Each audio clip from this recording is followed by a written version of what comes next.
Hey Oz, Hey, Curtis. what movie we watching this week? Oh, we got a combination of a game of hot potato mixed with Flash Gordon, Makes sense? a good Ivan Drago, Oh yeah. and a whole bunch of Comic-Con Cleveland. This week, we're watching Masters of the Universe.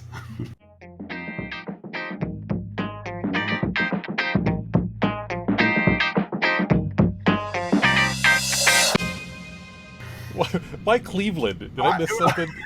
Or just like third rate? I was looking for some Yeah. third-rate Got it. Comic-Con, so... Oh, welcome back to Let's Talk About Flicks, the weekly podcast where we take a monthly theme and satisfy the theme with movies that make us smile. And this week we are going back to our nostalgia ranks into a movie that, honestly, I enjoyed this time much more than I enjoyed last time. I did too. I I don't really know what did. it was. Like, maybe because I was watching it a little more critically, but I enjoyed it more. Yeah, I think it was the lowered expectations as Yeah. well. Of like, it's a movie for bad movies. For the theme this month is bad movies based on TV shows. So plus, last week's stinker, I think was like, well, Sure. this is going to be bad, Yes. and I'm like, it was enjoyable through that lens. Yeah. Watch the taste of Wild Wicked West out of our mouths. Absolutely, absolutely. I'm one of your hosts, Oz. I'm the other host, Curtis. And before we get going, we do want to give a shout out to Patreon subscribers Don S, Aaron A, and May K. Thank you once again for your monthly patronage. So, Masters of the Universe, based, of course, on the IP of He-Man, the Mattel action figure line, and subsequent cartoon also used to hawk merchandise. And they turn it into a feature-length movie. Of course they did. That really did not succeed in any way, shape, or form. No, it did not. No, there was money lost on the movie. It did not push really. I mean, I was not motivated to buy any toys based on the movie. But all in all, though, we kind of talked a little bit pre-show that we were saved a little bit from even just the opening production company logo flashing on the screen. This is a Canon film. Oh, Canon. Oh, I love Canon film. It's just because I enjoy them then, I enjoy them now, because you're in for something different. It's not big studio production. It's we have a little bit of money and let's stretch that dollar for everything it's worth. And that's what we definitely got here. Such as Gwildor's mouthpiece. Yeah, exactly. I did enjoy that. Like Billy Barty was like almost top cast in this movie. Yeah, he was. It was Masters Universe and then Billy Barty. Starring Billy Barty. So and Dolph Lundgren. Yeah, and Dolph Lundgren. I didn't really pay much attention to notice whether or not the cast was alphabetical. But either way, Billy Barty was there. So, but yeah, so this movie was a bunch of hot potato at Comic-Con, really. Yeah. You got the cosmic key. I got the cosmic key. Whoa, whoa, whoa. Hey, who's got the cosmic key now? Oh. Not Beastman. No, He no, doesn't have the cosmic not key. Beastman. He was too busy bleeding from his face the whole time. Pretty much, yeah, and begging Skeletor. So, Yeah, he was. such a softie, that Beastman. Oh, give me a hug, Beastman. I bet he's bet he's a good cuddler. Yeah, he would be fuzzy guy. There are enough characters from the He-Man universe in this movie, but there are arguably just as many characters that are not from the He-Man universe. Yes, written for the screen. Exactly. And so, why don't you get into some of Yes. those casting characters of the movie? Yes. So I divided this up into the good guys from Eternia, the bad guys from Eternia, and the humans from Earth. So, starting with the good guys from Eternia, we have He-Man, played by the sort of English-speaking Dolph Lundgren. Yeah, he's good at phrases and any like monosyllabic, simple sentences. He's good with it. We have his right-hand man at arms, played by John Cypher, who I really appreciated this character. He I don't was think all in. Yeah, I don't think I appreciated this character until this past screening of it, because it felt like his character felt like he fit into like a modern action movie. Yes. Is kind of the the serious but still quippy, Yeah. like sidekick guy. Yeah, the guy who's like, yeah, I've been here before. Yeah. Been here, done that, done my tour. I've seen it. I'm gonna eat a bucket of chicken now. Right. I'm just 2 days from retirement. Like, I've never felt so alive. We have Man-at-Arms' daughter, Tila, played by Chelsea Field, another hero there. And then we have Gwildor, the aforementioned Gwildor, played by the one and only Billy Barty, who's part Yoda, part R2-D2, locksmith, inventor. And part Orko. That's really his role here. He was the comic relief. Gwildor was the Orko to the cartoon, as well as the kazoo from the Flintstones. Like, just this insert thing that doesn't really fit, although it did in Eternia, but at the same time, like, you really don't offer a whole lot to this plot. And then the last good guy from Eternia, we have the sorceress, played by Christina, one and only Christina Pickles. Yeah. We got bad guys from Eternia. We have Skeletor, played by, is it Oscar winner? Was he a winner, or was he just nominated? I forget. For this movie. For this movie. Oscar something. Frank Langella, who really poured himself into this role. Acting!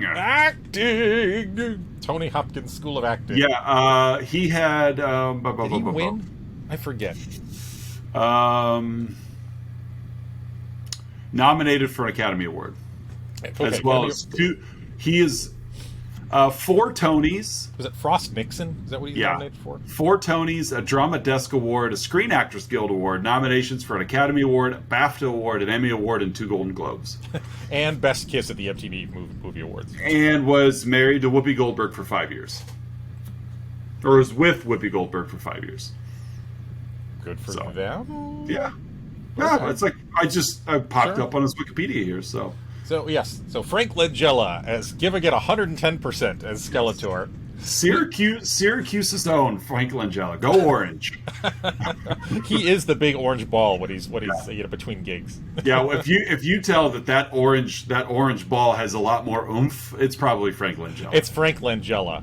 Capturing his Skeletor energy. Also, big Carmelo Anthony fan. Whenever he's out in public, he's always got a Carmelo Anthony jersey on. Yeah, Frank Langella was asking too much to star in Mascots, the movie we covered. He would have been the big orange. I live Mascots. I don't need to be in Mascots. We have Evelyn, his right-hand person, played by Blue Gray Eyes herself, Meg Foster. Yeah. Not our first Meg Foster movie. No. And then we have several. I'm not even going to name the actors. I'm just going to name the basically this movie's version of the Bounty Hunter Rogues Gallery from The Empire Strikes Back. I had that and took it out. We have Karg, Blade, Beastman, the aforementioned Beastman, and Saurod, who kind of sort of looks like the Predator in some ways. A little bit, yeah.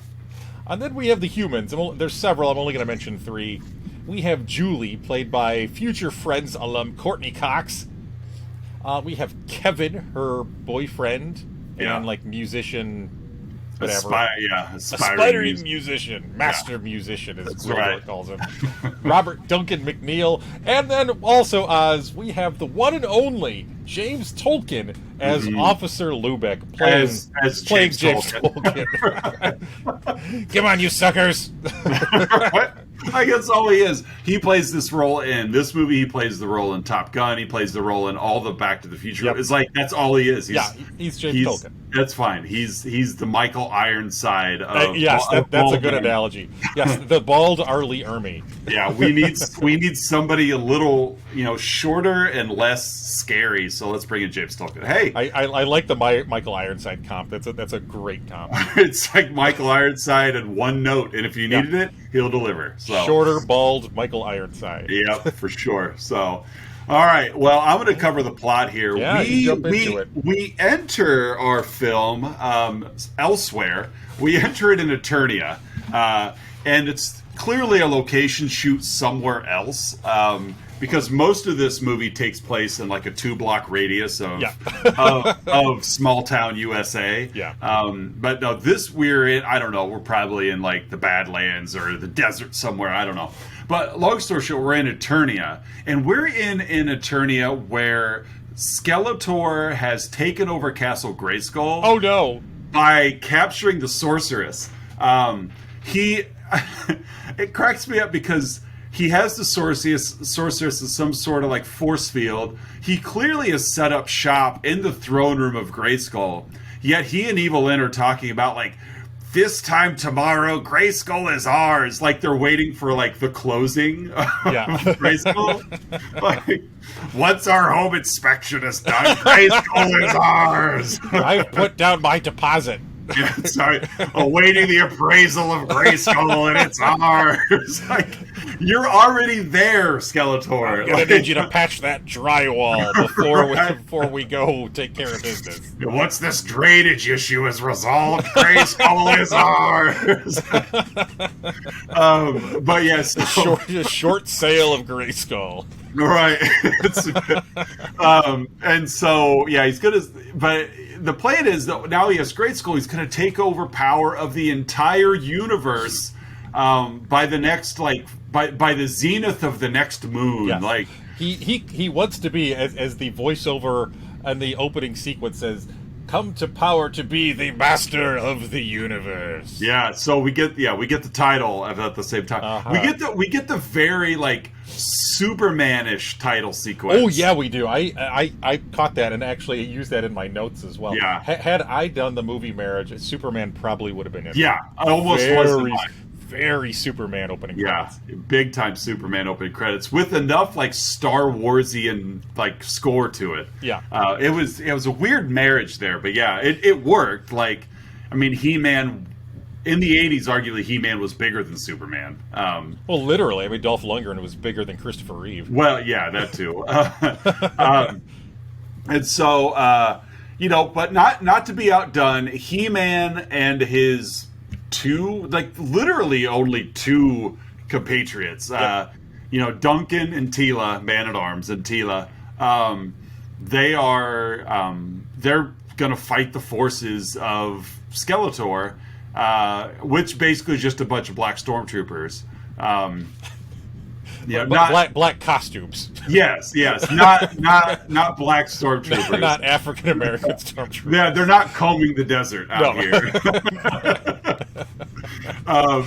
Although technically, I think they're robots in this movie. I was reading the trivia. They made them robots because they didn't want the He-Man character, the toy selling He-Man to be killing people. So he was killing black robot stormtroopers. Okay, that works.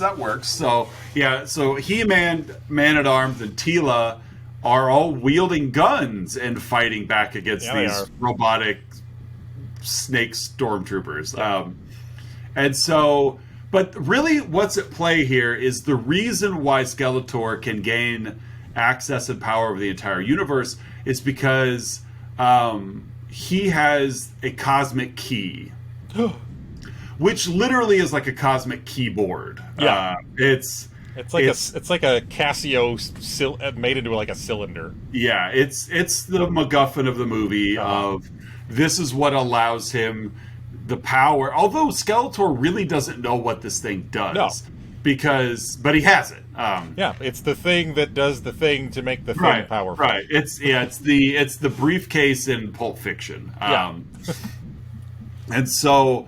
The cosmic key also contains Quentin Tarantino's soul. It does. There's a gimp involved. Yeah, and a leather zipper mask. Butch is there, and I could see He-Man in this movie in a leather zipper mask. Zipping and unzipping every time he goes to say, I have the power. Whoop.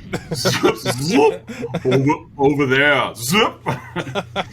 And so, but Teela these three have rescued the locksmith Gwildor because that is who the robotic troopers are carrying in a net. They stop the troopers, they save Gwildor, and Gwildor reveals that again, Skeletor has taken my cosmic key. Evil Lyn has stolen it from me. She tricked me into giving it to her. But somebody named Evil Lynn tricked you. Right. Oh, she got me again. Why do I trust her so much? Every time she gets me. Gwildor is not a smart man. Very naive. But once Evelyn has taken that cosmic key, Gwildor he has a prototype. So there's more. He went to the Ace Hardware and had a copy made of the key. He made that in a cave with a box of scraps. With a box of scraps. Literally, he made it in a cave with a box. Yeah, you're not too far off there. And so he has scraps. he has another key and takes He-Man and his crew, and they use the key. They take a back tunnel to Grayskull. Long tunnel. A long tunnel. Long tunnel. So they end up... It's like the sewer from Shawshank. Yeah, basically. they end up in the throne room of Grayskull that is completely evacuated. Because, again, the closing isn't until the next moon. So, they basically set up, Skeletor took a tour and then they had to leave. Sorceress is still there, and so they're going to the key. We're gonna free the Sorceress, but of course Skeletor and Evelyn and crew show up beforehand. Not before Gwildor punches in random notes into his prototype key, and then they all jump through the portal. Gwildor drops the key, but not before Man-at-Arms and his grappling hook can from the tunnel of passage somewhere. Yes. And shoot it, grab it, and pull it through before the robotic stormtroopers can get it. And the coordinates that Gwildor had punched in just randomly took him to Earth. So they showed up on the set of Dancing in the Dark. Yeah, basically, yeah. And so we end up in small town USA. I have no idea where they are, but they're somewhere that's 8 hours from California by flight. Yeah, that's what I picked up on. Like, this is some like distant LA suburb. But she was because she's. Did she say something about flying to LA? No. I got that mixed up with her parents. There's no way that she was going to fly there after what happened to her mom and dad. Well, yeah, and for exposition time. Yeah. Her parents are dead. They died in a plane crash, and she blames herself on. Well, it is her fault. She lied to hang out with her boyfriend, so her parents are dead, and it's her fault. Yeah. So we end up. You said that very matter of factly. Well, they're dead. It's her fault. Yeah, well, she should feel guilty. Young female listeners out there, don't lie to your parents so you can hang out with your boyfriend, because there's a good chance they'll be dead. That's the lesson. Well, it is. Like, don't lie to your parents to hang out with your boyfriend, otherwise your parents will die. And as long as you're an old enough teenager, you could still stay at home by yourself, despite having dead parents. There's no foster care when you're almost an adult. No. It's just her and her dead parents' house. Right. So we land on Earth. The key, though, is lost in the passage of time. Well, not really a passage of time. It's still on Earth, but they got dumped out somewhere else. Mm-hmm. Still in the small town, though. So this is where we meet Orphan Julie and her boyfriend Kevin. I wish they would have called her that. Little Orphan Julie. Little Orphan Julie. Little Orphan Julie. She has her own radio program. Don't forget to buy your Ovaltine. Right. This is Lonely Talk with Julie. I'm so lonely and guilty. Right. We got a caller from Fresno. Right. Hi, long-time listener, first-time caller. Sorry your parents are gone, Julie. It's okay. It's all my fault. You must feel really lonely and guilty. Oh, I do feel lonely and guilty. Yeah. And so we get this like goofy welcome to Earth, like He-Man, Teela, Man-at-Arms, and Gwildor all land together. The key lands elsewhere, but then, in all fairness, though, the key was pulled through later, Yeah. like even moments later by the grappling hook. It's like a Thor Ragnarok when Loki little bit, yeah. and Thor both fall out of the Rainbow Bridge, but at different places. Right. And so here it's we're in California. They land in the woods. He-Man and crew quickly realize, okay, we're not in Eternia, we're somewhere else. We're, foreign lands. Then they hear a noise, and it's just one of those, I guess, just wild cows that roam roam the California suburbs. And, it's like a cougar sighting. It was, only it was a very docile and polite cow. It moos once, and then Gwildor thinks it can communicate with it by, being cute. Moo, moo, moo. Oh, I love these fish out of water moments. Oh, yeah. And it's, genius budget saving on the crew to be like, let's just film that. Let's take Eternia, start there, then just bring it to Earth. Yeah, then bring it to Earth, because it's a lot cheaper to film on Earth than it is to film on Eternia. Because really, we don't have to. We just use all our local stuff. And so He-Man and crew, they all synchronize their swatches and go different directions. They're going to meet up, and so good journey. Yeah, good journey. Good journey. Good journey. So Teela and Man-at-Arms, they come across Julie wrapping up her last day on the job at TJ's Ribs and Chicken, or whatever it was. Ruby T's Chicken Emporium. DJ's Rib Cutlet. Right.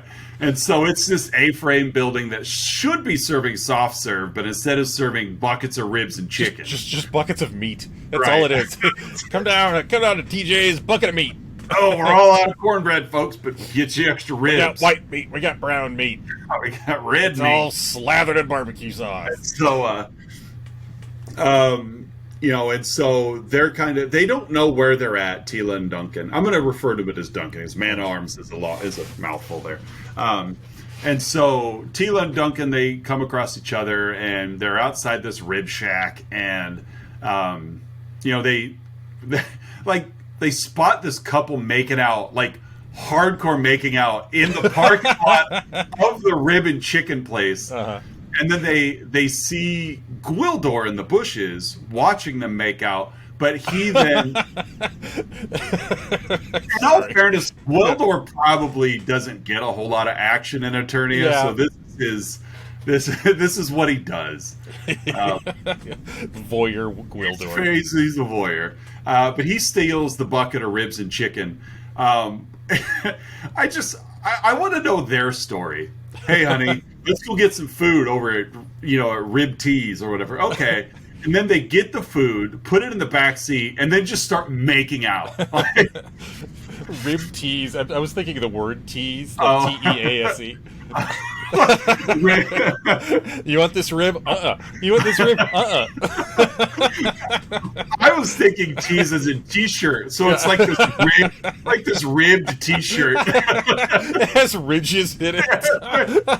It's a rippled cotton.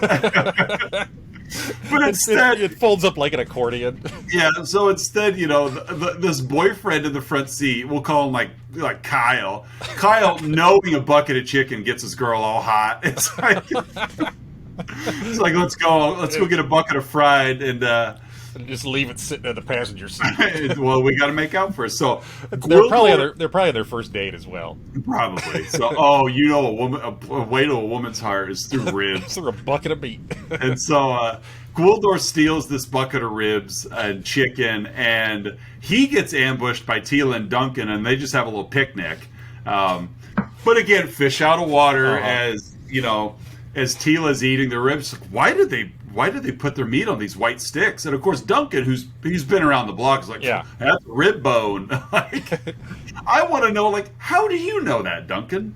He's Man-at-Arms. He's been everywhere. He's been in a thing or two. He's 2 days from retirement. He's probably got a membership card at that place. He's got a punch card. Yeah. Buy 9 buckets of meat, get the 10th free. And so where we had, man, we're really dragging our feet through this opening scene. I'm having a blast. I'm assuming our listeners are too. So we cut back to Julie and Kevin. Julie tells her coworker before she leaves, look, I'm going to LA. I got to get out of this town. My parents are dead. Kevin's a great guy, but basically my parents are dead. It's my fault, but it's also kind of Kevin's fault. So I just need to get a clean slate and just get out of here. I got an audition for a music video with this guy named Bruce Spring something or other, and I need to go to LA and see if I have a stand a chance at this. I got a red hanky and everything. Right. I'm dancing something. I don't know. And so Kevin picks her up from work, and he's got to take her. I swear they said airplane because he's going to take her to the airport. He wanted to get her or bus. He wanted to get her late or something. Was it bus? I can't remember if it was bus or plane. I thought I remember saying plane. Me too, but if they're in California, it's not an 8-hour flight to California. Yeah, it depends what kind of plane they're taking. That's true. She wants to be there really early. Kevin tries to hey, can't you just get a later flight? She's like, Kevin, we're not doing this again. So she's made up her mind. He wants okay, let's spend one last evening together. And she does what any responsible would do. It's like, hey, take me to my parents' graves first. Yep. And while they're there, they come across the cosmic key. And so they're kind of bopping it around. Kevin's like, I think this is a Japanese synthesizer. I've seen one of these. That's got to be what it is. But while they're smacking this cosmic key around, it sends a signal to Eternia, to the other cosmic key, notifying Skeletor and his troops, basically Evelyn. Let's not kid ourselves. Evelyn's really the brains. Yeah, of she's Skeletor. the brains behind the operation. Skeletor's the muscle. Right. There you go. And so they get note that they've locked in on the coordinate. Well, the cosmic key has been operated, but we don't know where yet. So let's sit back and wait till it's operated again, and we'll locate its location, because the cosmic keys have GPS. Uh-huh. They on the screen when they're locating it, they pull up a giant Google map. They do. That shows exactly where it is. Yeah, there it is. Like building layouts and everything. And Evelyn says, close enough. Excuse me, that's exactly where that thing is located. It's 3 doors down from the Jimmy John's. Yeah, it's close enough. If you would have stayed locked in longer, you wanted to see it was sitting on the table? Where did you think? Close enough. So she's not ready to tell Skeletor yet. So she decides, let's send in the troops. Let's send in our rogues gallery of bounty hunters. Send in the mercs. So Sarad, Blade, Beastman, and Karg, which they all get their little introduction stepping out of the shadows. Yeah, they do. Fun little sequence. It is fun. We get it. So Blade is to me, he just looks like some local PE teacher extra. He's like, can you put this on? Yeah, I could do that. And just scowl a lot. Yeah, everybody else is sat in makeup and costume, except Blade. He just puts his stuff on and it's not to be confused with Wesley Snipes' Blade. No, not Wesley Snipes. So Kevin's got a gig that night. He's going to be playing the Enchantment Under the Sea dance, apparently. Started disappearing from the picture halfway through. Yeah, and so Kevin is like, hey, will you help me do sound check? Julie's like, sure, I'll do sound check. So Kevin and Julie go to the high school gym. I get the sense that Julie's graduated and Kevin's a senior. That's kind of the vibe I get. She's 39, he's 17. She's really Kevin's babysitter. Kevin has a crush on her, and she's just like, not now, Kevin. So Kevin, being the musician he is, he does a sound check, and then I got to go to Charlie's. I got to take the synthesizer to Charlie's. I got to figure out what it is, because I want to use it tonight.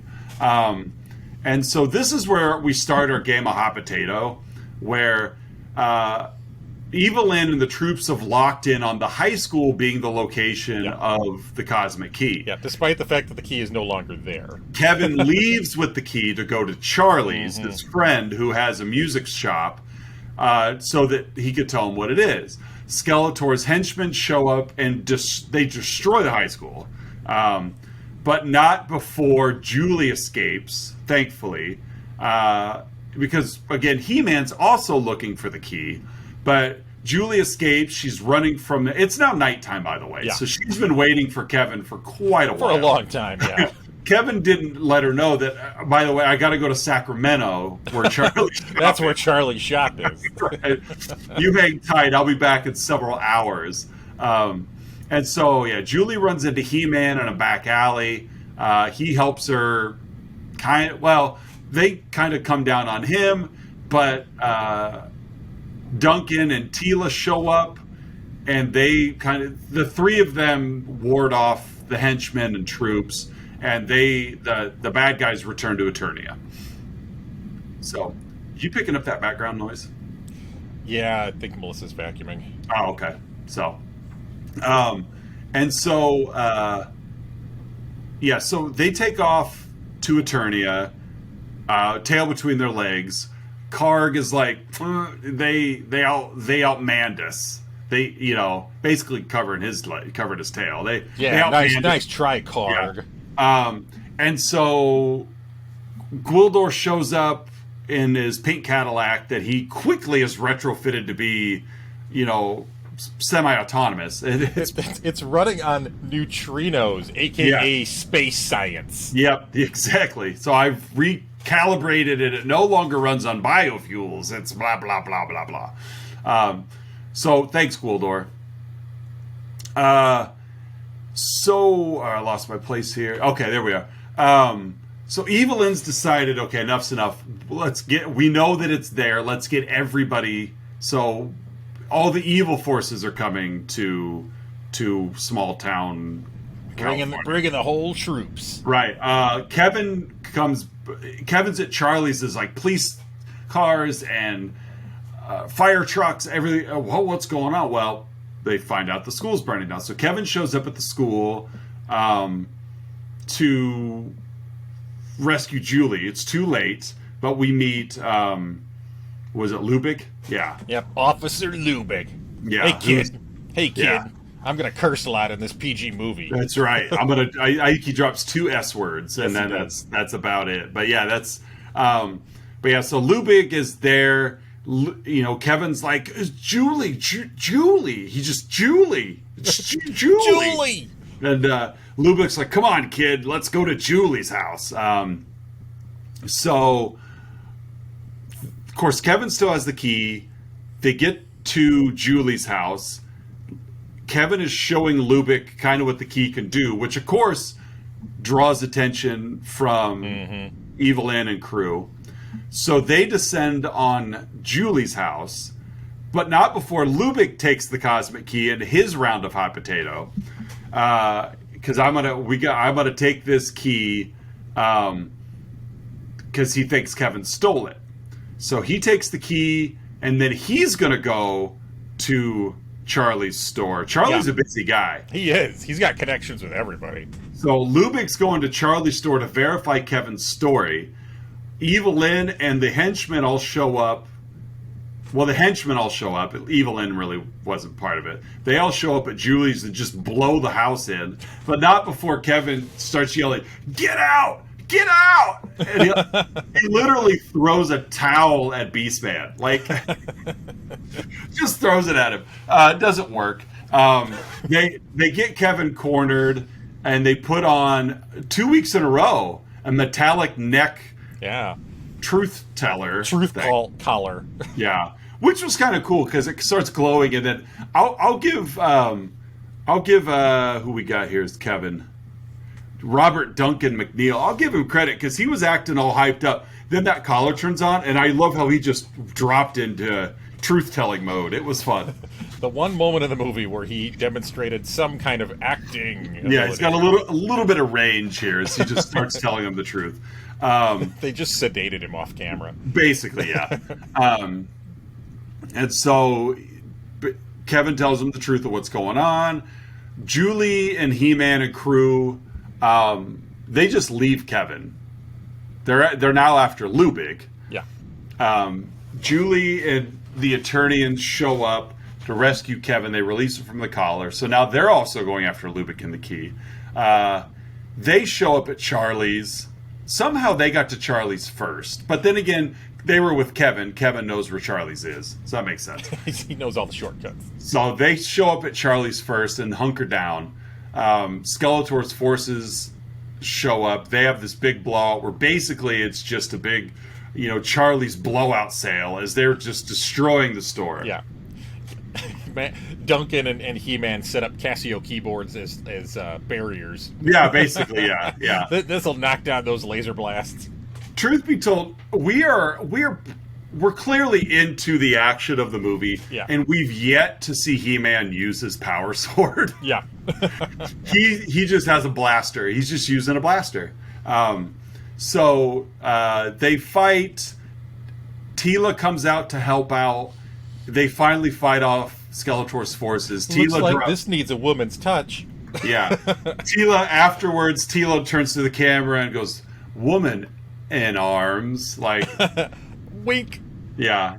And so Julie's an idiot. While everybody's fighting inside the store, Julie looks out a back window and sees her dead mom at the end of an alley with fog behind her. She falls for the old dead mom trick. Yeah.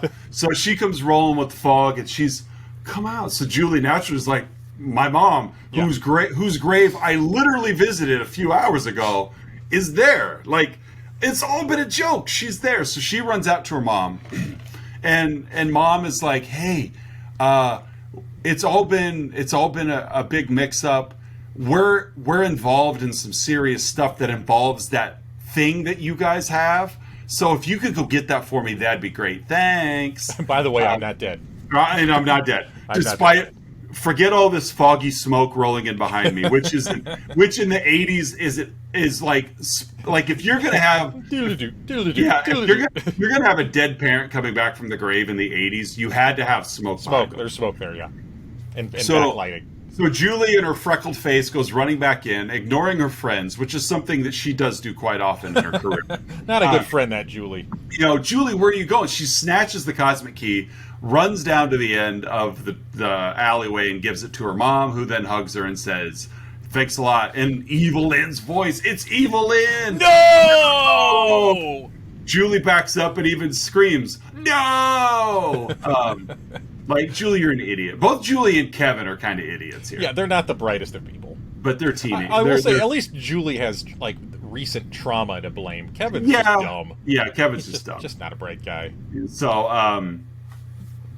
so Evelyn gets the key, summons Skeletor to Earth, because now we have everything we need. Skeletor, come on down. Skeletor shows up in his, Joker on Main Street float. Yeah. Also throw it out $20 million. Yeah. Skeletor shows up. They capture capture He-Man. They capture the Eternians. Not before they shoot Julie in the leg with a lightning blast. It is festering and sizzling, too. Yeah, which somehow is life-threatening and causes amnesia. Because she forgets a lot, but it also erases the memory of Gwildor's key. So they're kind of stuck. He-Man surrenders. They're on rooftops now. Yeah. He-Man surrenders and tells them, you could take me, but leave the rest of them. And Skeletor is like, okay, that works. All right. I was. You got a point. I was totally Skeletor, although they did, because I was totally expecting Skeletor to be like, now that we have He-Man, kill them all. But even when Evil Lynn is like, shall we kill him? And Skeletor's like, no. I mean, Skeletor understands the power of He-Man. Basically tells him, no, if we kill them, then we've got nothing on He-Man. So he's just going to He-Man out. And, yeah. And so He-Man surrenders. They take He-Man back to Eternia to be a slave. They leave everybody else on Earth. Skeletor is trying to get He-Man to surrender. He's got the power sword. I mean, he's got everything he needs. Blade is like electro whipping him. Right, yeah. He goes full Whipmaster on him. The Whipmaster, the Whipmaster. And so Skeletor, we're waiting for that, like, the moon like the whatever, the apex of the moon. The moon will reach the zenith in the sky. Right. And so that Skeletor can declare himself master of the universe, uses these new powers, tries to force He-Man to heal, whatever. So that's really what's most important to Skeletor, is that He-Man kneels before Zod. Like, that's if we're gonna stick with the Superman reference, we might as well. Yeah. So meanwhile, back on Earth, we can't forget the Eternians that are left there. Although I think Duncan would transition really well to being an Earthling. He'd have a great time on Earth. I can see him like going to like the go-karts every weekend. Right? Yeah. Hitting a bucket of balls at the driving course. Encouraging Tila to get married so that he could be a grandpa. Like, I need some grandkids. Tila, I'm not getting any younger. The Kevin boy. Wearing like golf polos. Oh, totally. Tuck in his polos with his shorts. Who wants to go get some ribs? I know a great place. Yes, it's like, I've heard a lot about these New Balance. I want a pair of white ones. Who wants to go shop for khaki shorts? That's right. Is there a Bass Pro around here? So Gwildor works with Kevin because Kevin remembers the tones of the because he's a music master. That's right. And that's all Gwildor needs. If I had a music master, I could recreate the cosmic key. So Kevin recreates those tones necessary for them to science their way into another gateway to Eternia. Lubick shows up to arrest them all just as the portal is opening up. And instead of jumping into this portal literally just like removes it's like the blast section in Iron Man 3. Only in inverse of, like, it's just going to take this section and it's going to transport all of it, including like parts of walls, half of the pink Cadillac. Like, I imagine back on Earth, there's just a giant missing void. Like the building, just a vacuum. That building crumbled because you literally took an entire section of the corner. So whatever building they stole that from crumbled. So the group shows up in Eternia. They show up literally in like Grayskull's throne room as all this is going on. This is where a lot of all the throne room scenes reminded me of Flash Gordon, which is why I threw Flash Gordon piece in there. It is very Flash Gordon. I had retro Flash Gordon on there originally, as we're taking Eternians to Earth with a big blonde muscular lead. Yep. But so everybody shows up in Eternia. Skeletor absolves all this power and gets this new outfit. He basically David Low pans himself into wearing nothing but gold, and he's okay. Evelyn, all along, he's been saying he wants to be the master of the universe. Master, singular. She gets upset because he's not going to share that power. So she and the henchmen leave Skeletor. Yeah, she sneaks out the back door. Which really, like, in the comics, in the cartoon, is very Evelyn-ish of her. And a very Skeletor result of... That's all Skeletor ever wanted was absolute power. Yep. And like every episode, something would foil his plans. It's those meddling kids. Pretty much. And so He-Man manages to get the Sword of Grayskull. He and Skeletor have a final battle. He-Man shatters his staff, which was... I always liked Skeletor's staff. I always thought that was pretty cool. The kind of like ram head on it. And so by breaking his staff, Skeletor's back to normal. He-Man, being the guy he is, offers him mercy. Skeletor refuses, pulls a sword, attempts to kill He-Man. But, He-Man dodges it, and we get our Emperor Palpatine falling down. We get Darth Sidious falling down the shaft shot. Mm-hmm. Which, hooray! Skeletor's dead. So we think. The sorceress is freed. She heals Julie with her magic touch. Gwildor, thankfully, he's now figured out this cosmic key thing. Opens a portal back to Earth. Lubick decides...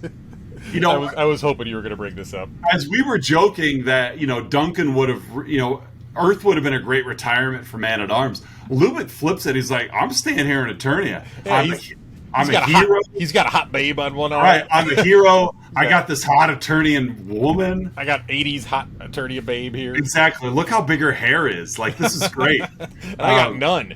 Right. So, we have our Wizard of Oz moment here where, Gwildor / Glenda is like, I'll send you home. Where do you want to go? I can send you anywhere. And any when. Yeah, and Kevin, being the idiot is like, just send us home, Gwildor. Just send us home. And even Julie's like, yeah, send us home. We get a little side eye out of Gwildor. I don't know if it was intentional or what, but a little side eye, and he sends him home. Mm-hmm. Back on Earth, Julie wakes up in what could say is the sexiest sleepwear I've ever seen. Long sleeve turtleneck nightgown. Like, you were not supposed to see anything but Julie's head and hands. No, that's it.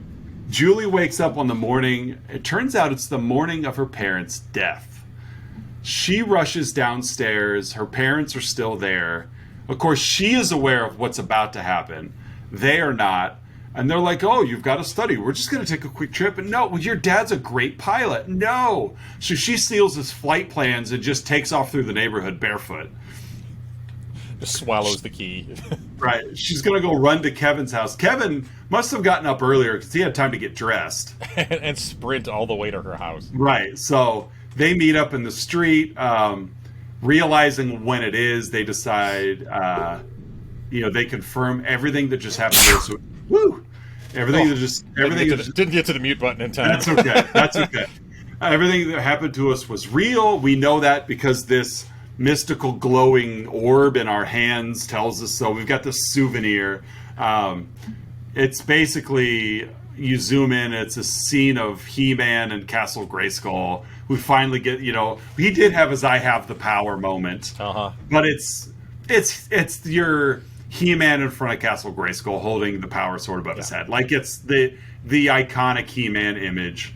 After the credits, Skeletor's head emerges from the water at the bottom of the pit, because this is just a really long swimming hole, apparently. That's where the kids go. And he drops an "I'll be back," which fatefully did not happen because there was no sequel to this movie. And that, ladies and gentlemen, is 1987's Canon-produced, Gary Goddard-directed Masters of the Universe. All right. Well, hey, folks, at this point of the show, Oz and I each give our own unique rating to the film we've been yapping about, in this case, Masters of the Universe. Oz, how would you rate this flick? I'm going to give this 5 Japanese synthesizers. 5 Japanese synthesizers. We never saw a real one in this movie, but no. I hope I could find a picture of one. I was just going to say, good luck finding a picture. If not, I'll just find the cosmic key. It'll be there fine. You go. So, what do you got? I'm going to go with 2 massive Dolph Lundgren pecs. Those were, and I got the sense, and I could be wrong, but those look like genuine non-roided out bodybuilder pecs. He just looked like a huge guy. Yeah, they did a great job. Like, Arnold was larger than life. Dolph was like, you were prepared for this role. Like, he was jacked. Yeah, he was huge. Muscles had muscles.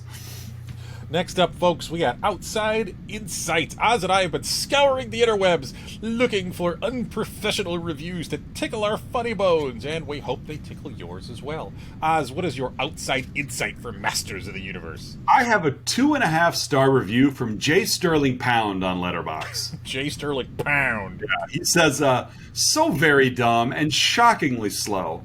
We deserve a version of this where they don't leave Eternia, and Adolf has that Prince Valiant haircut.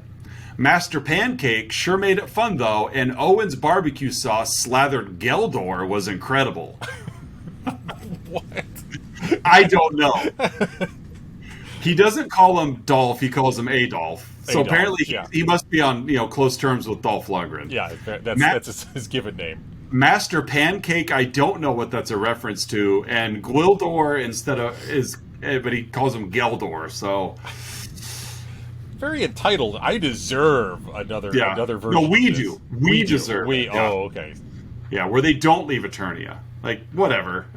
You don't deserve anything, J. Scott Pound or whatever your name was. What do you have as your outside insight? My outside insight is a 10 out of 10 review. It comes from the Internet Movie Database from Brandon Lee Bearhart, left in August of 2016. I have a feeling this was a little tongue-in-cheek, but I'm just going to roll with it anyways.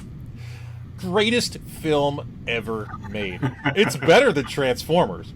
Better than Blade Runner. Better than Backdraft. Wow, Backdraft. Dolph Lundgren is He-Man. Frank Langella is Skeletor. The girl who plays Teela is Teela. Those are all correct. Yeah. Her outfit is awesome, and she is gorgeous. I would marry her. Great movie.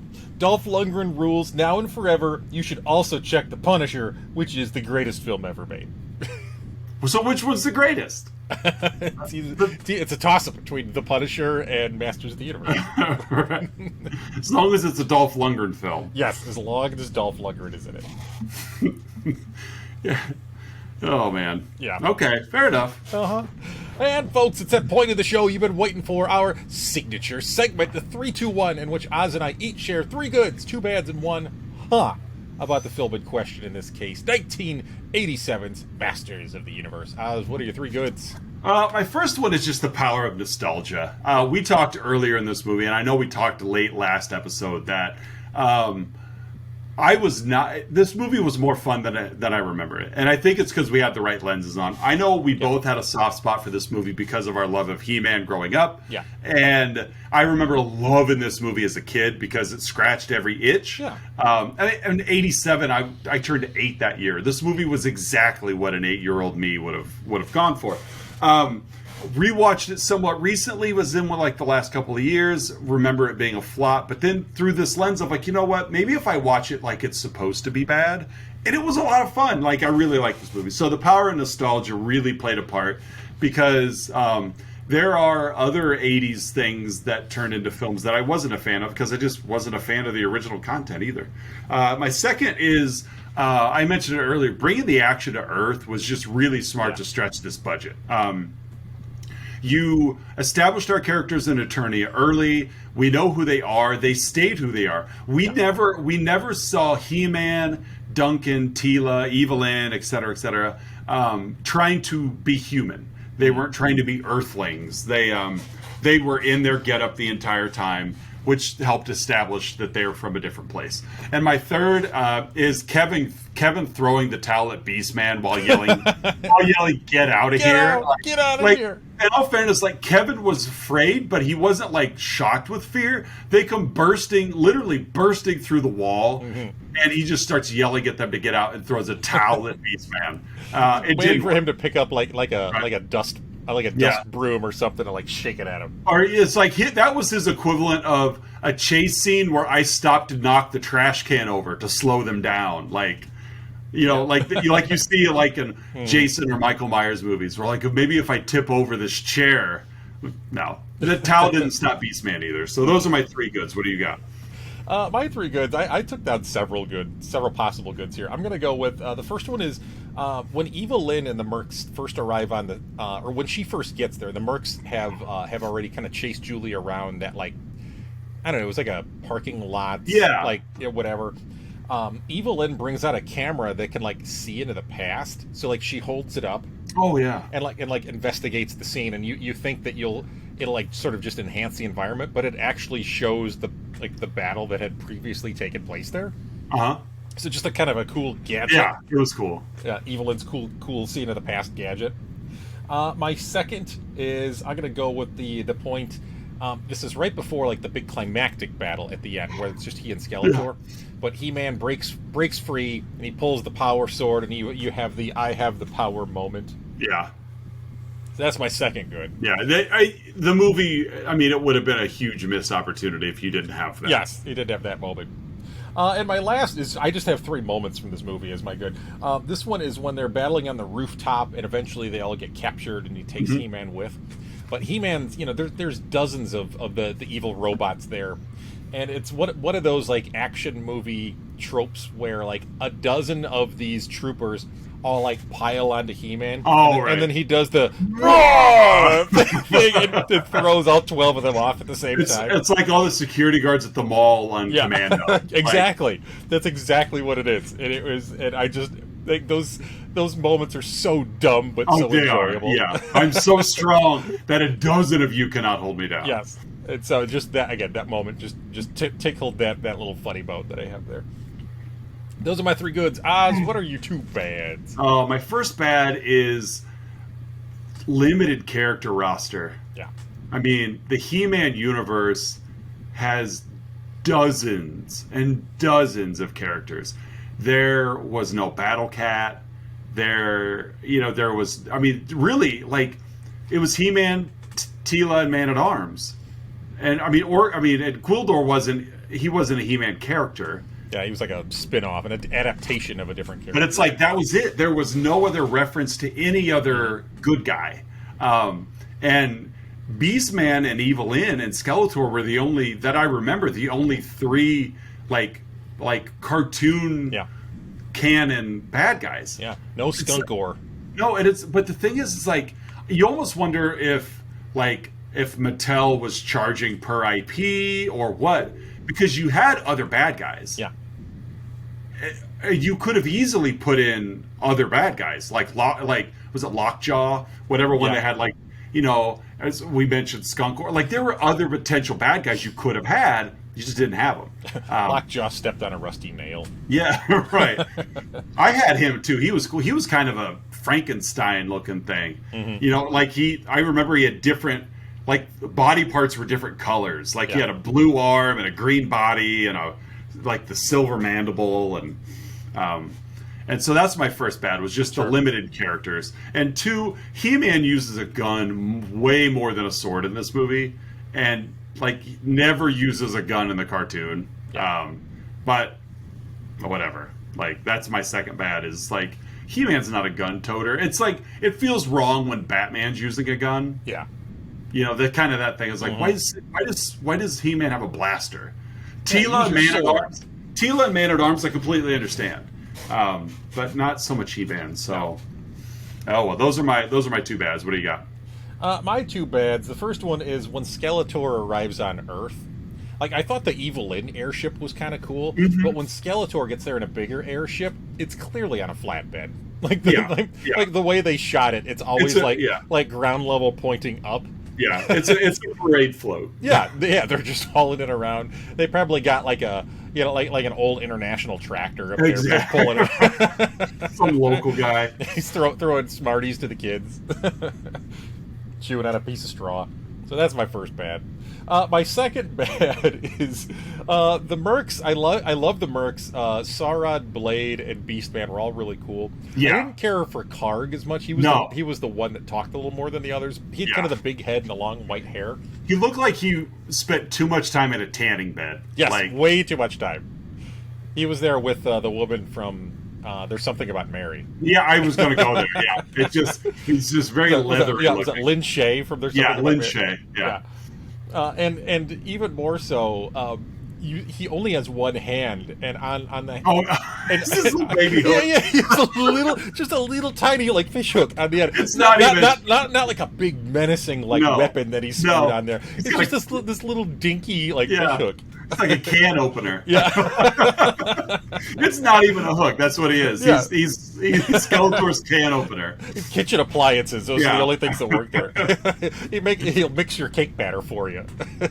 Yeah, it does. It looks like a dough hook. So my second bad is Karg's dinky hand hook.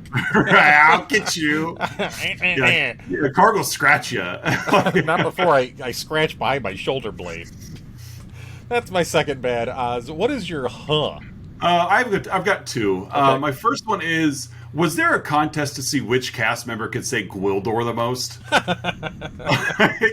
Gwildor. Every time they talk to Gwildor, they preface it with Gwildor, like he's got ADHD and he's never paying attention. Like Gwildor, hey, jingle Gwildor. some keys. Yeah, my second is why do characters in 80s movies always fall for the dead parent back from the dead gag? Oh, gets him every time. Oh, it's like, oh wait, I know my mom is dead, but there she is. I better go meet her with enthusiasm. In the middle of this fog, in front of that backlighting. Don't question anything. Just know with all of your heart that that's your dead mom. Yep. And sell your friends out in the process. Exactly. So those are my two Hans. What do you got? My it has to do with the cosmic key. So, Kevin, he's a master musician. Master. So he thinks it's a new Japanese keyboard. He's seen these everywhere. Does the cosmic key have an audio input? Like, how do he plugs it into an amp at one point. Yeah. So, like, does it take like a 3.5 millimeter cable? Yeah, it's or coax. Totally coax. Yeah. Or like the old like RGB like hookups, or is it HDMI? They come standard on on the prototypes. USB-C, right? Like wow, how did he plug that in? You got me. Yeah. So that's my is what kind of audio input does the cosmic key have? and can you just go to Radio Shack and find something? Yeah, you got me. Yep, so that's my Oz, and that wraps Masters of the Universe. It does, you're right. As we continue with bad movies based on TV shows. Going into week 3. Yep, going into week 3. It's my movie next week. Yes, it is. Yeah. And that movie is, I think, 2009's Will Ferrell comedy romp, Land of the Lost. Why not? It's a lot of pointing, a lot of Will Ferrell pointing. That there is, and Will Ferrell as a scientist, as a like a theoretical, was it like astrophysicist? Yeah, so there's your first stretch. Yep. A lot of science words coming out of Will Ferrell in this movie. So yes, we will tackle Land of the Lost. I'm kind of looking forward to it. I've seen this movie once. It's going to feel like a new one. Yes. And as we were talking pre-show, this movie, in its own weird way, just because of the timing of it, has a very special place in my life and in the life of my spouse. So some deep meaning behind Land of the Lost, which is good in our household. Yeah. So, man, how bad do you? I mean, granted, you told me pre-show why. How bad do you wish she would have found another movie to have? There's part of me that's like, yeah, why did it have to be Land of the Lost? Right, it's like it is what it is, and I'm glad for the outcome. But it's like, what could have been Anchorman? You couldn't watch that one. Yeah. It wasn't released in 2009. Right. True. So, Land of the Lost for next week. Social media-wise, you guys can find us on Facebook, Instagram, and Twitter. Patreon link down below if you'd like to join the Patreon army. Our army of subscribers. Patreon mercenaries. Yeah, right now it's a little bit more of a militia than it is an army. Flaming torches. There you go.